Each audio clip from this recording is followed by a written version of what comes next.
made us joint heirs and gave us the Holy Ghost to empower us to do what we need to do. So whatever God has called you to do, you never left alone. There's a power source, and that's why I always preach stay in your own lane, because what he has put a power source for me to get, she hit it today.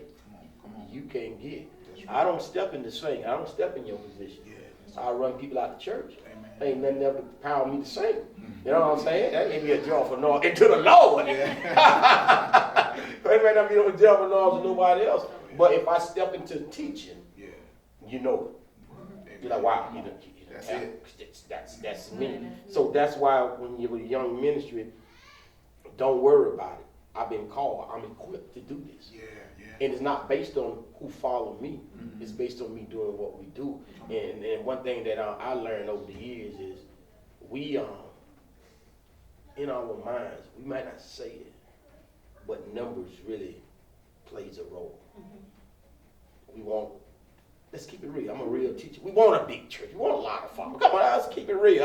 I keep it real. Dr. Talbot keeps it real. And sometimes you're looking down, some man you ain't got these big followers. You got a little small church, but what's in me is huge.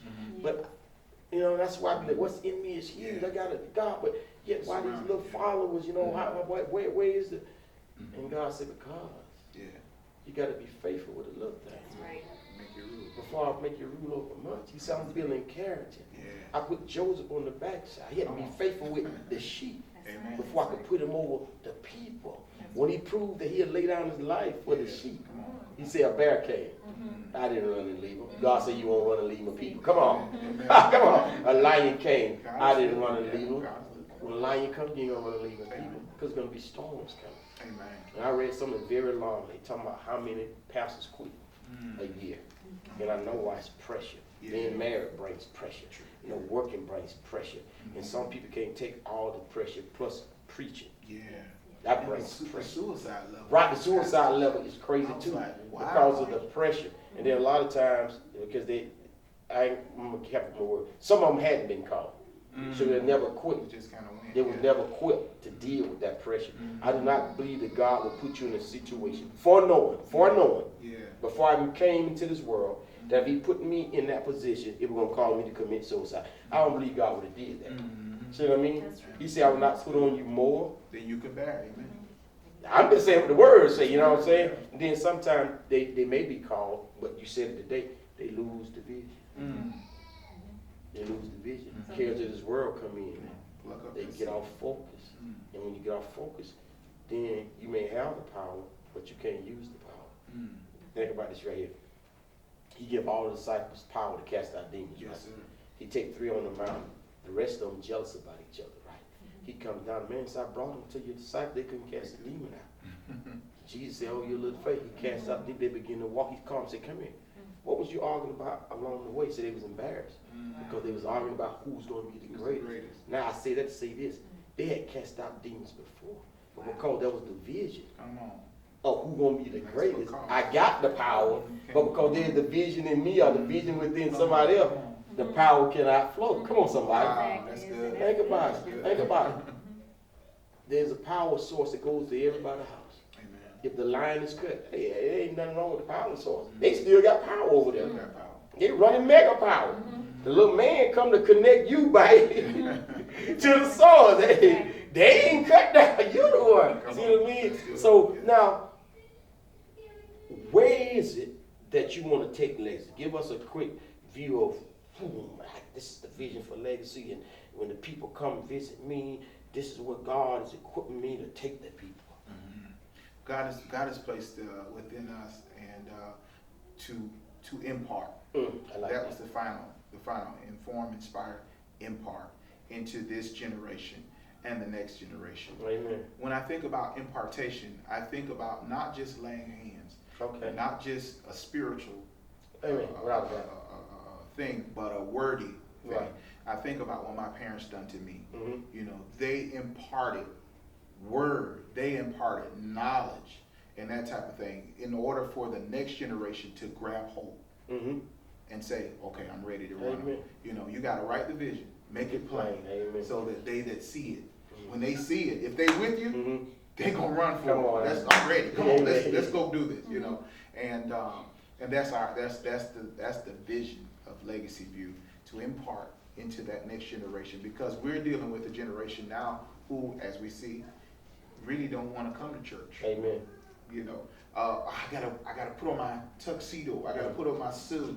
I gotta do all this in order to come into the house of God. Mm-hmm. You know, I really don't want to do that. I really don't want to be around people. You know, so what do we do for this generation? Right. We have to come with a different thing. Right. You know, and what I look at is Elijah and Elisha. Right.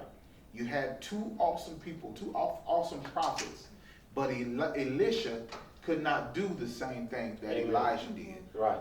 And it worked. Amen. He had the power, like you said. Mm-hmm. He had the authority. He asked for a double portion. He had a double portion. Amen. But he couldn't do exactly what Elijah did. Come on. He had to smite it.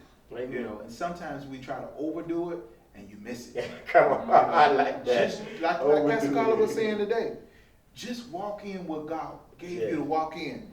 Yeah. And, you know, don't try to, you know, do like T.D. Jakes. Don't try to do like Noel Jones. Don't try to do like, and these people I look up to. Anita Bynum. Yeah, Ron Carpenter. Now that's my idol. Yeah. Steve Furnick, whoever. Yeah. You know, don't try to do it like them. Just pick up what God already has. Come on. In your hand. Come on. It's already there. Come on. It's already there. And, you know, and walk in that. And I believe that the people that are called for us, that are anointed for us, Amen. God will allow our anointing to flow and be a blessing and impart into them. Amen. You know, last time we was talking about his music. Let's talk about your music for a second. We don't want to leave out the music. Matter of fact, man, you owe me a percentage, man. I made a post and somebody wanted to buy 2 tapes. You know, I'm gonna get my royalty, I'm gonna get my cut out. You know, I produced it. You know, I got 2 CDs, so I want some. You know, your music, Nunn music. Where is your music? If people want the music, where can they find it? And also your vision for music. Where you going? You're pastor now. You're gonna slow down, stuff like that. Tell me exactly what's going on. Oh yeah, well, we definitely slow down a lot with music. I still do music. I still have music. What about where they can reach anybody? Where you can reach it in sites and anything? Yeah, it's like Apple. It's on Apple Music. You can go to my website at www.DannyNunnMusic. That's with a Z.com. DannyNunnMusic.com. And it's all over, pretty much all digital outlets. Okay. But yeah, that's my personal site. If you send it there, I can shoot it out to you and everything that way. So, but we're working on some new music as well for hopefully for next year, to just kind of drop a single, drop something, let people know that I haven't stopped singing. I love music. That's my passion. I kind of feel like a David at times. Amen. You know, small to people, and that's fine. Yeah. But uniquely anointed by God. Amen. And I have a heart for God, so uniquely I love God. Anointed by God. Uniquely anointed by God. Amen. I love that. I'll tell you what, in closing, elect lady, there's a lot of hurting women out there. Yes. I do women's seminars. I feel their pain. In prisons, go there, feel their pain. Like I tell the women, I have the information and I can feel y'all pain, but I'm not a lady. For somebody who's listening, who's hurting, going through rejection, could be being abused, raped, somebody who's just broken. And as a woman, you done experienced some brokenness, some pain and stuff. Especially for a young woman. Let's talk about the young generation, because that's what we want to reach, the young people. I'm not discounting anybody hurting. You know what I mean? Well, what would you say in closing? What somebody looking at you right now that's hurting? In closing, especially here at Legacy View, a part of our mission as well is to help people see past where they are. See past your now, see past the hurt, see past the brokenness. And your legacy is far beyond you, but as long as you have it in view, you know where you're going. And we can't always see the mountain, and we can see the road, but we can't see the mountain. Sometimes we can see the mountain, but we can't see the road. So God can take broken pieces, and wherever you're broken at, he can still use that. Mm. If there's a piece that's broken over here, he can use that for somebody else. If there's a piece that's broken over here, he can use it for someone else. Broken pieces and scars are still beautiful. And they're still useful. God can still take you and make something. You may not be what you once were before, Preach, girl. but he'll take it and make it to where what he needs you to be now. Oh, boy, fire in the hole.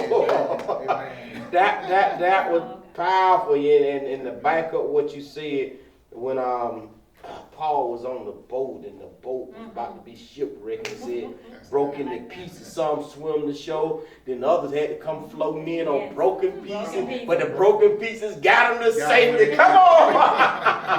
Amen. And then you talking about scars. You know, scars are beautiful. I got on this arm right here. I carry a scar, and I let it scar on purpose. It didn't give me stuff that could have made it disappear, but I let it scar on purpose to remind me of where God has brought me from. Yes. Me and my daughter, she was 4 or 5, and we was on my motorcycle, and we crashed like doing like 50 miles an hour when she was 4 or 5 years old. And I never forget, you know, sliding down the road on this shoulder right here, and I'm thinking, my God, when I get up, what am I going to get up to?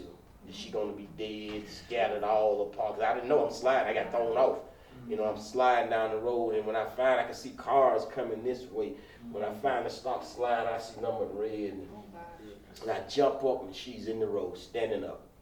And I ran back to her, and she was screaming and hollering.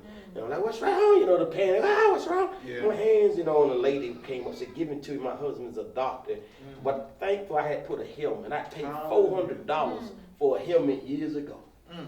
And they said it's an expensive helmet. I said, because if I ever crash, my head is more expensive. So you got to guard the head. Y'all, I'm taking y'all somewhere. You got to guard that head, you know what I'm saying? That's a control. And I had put that helmet on her. Yeah. I didn't have on a helmet.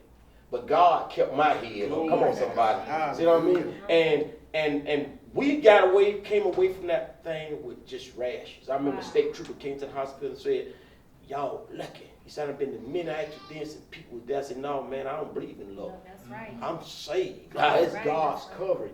But I allowed that to scar up to a constant reminder that I should have been dead. Wow. My daughter I feel been it. dead. So every time I go take a shower or I walk around, I remind me of this scar. It may have hurt it, but it reminds me of the goodness of God. And I never, the devil's coming at me and getting me down when I get pregnant. I look, take you alive.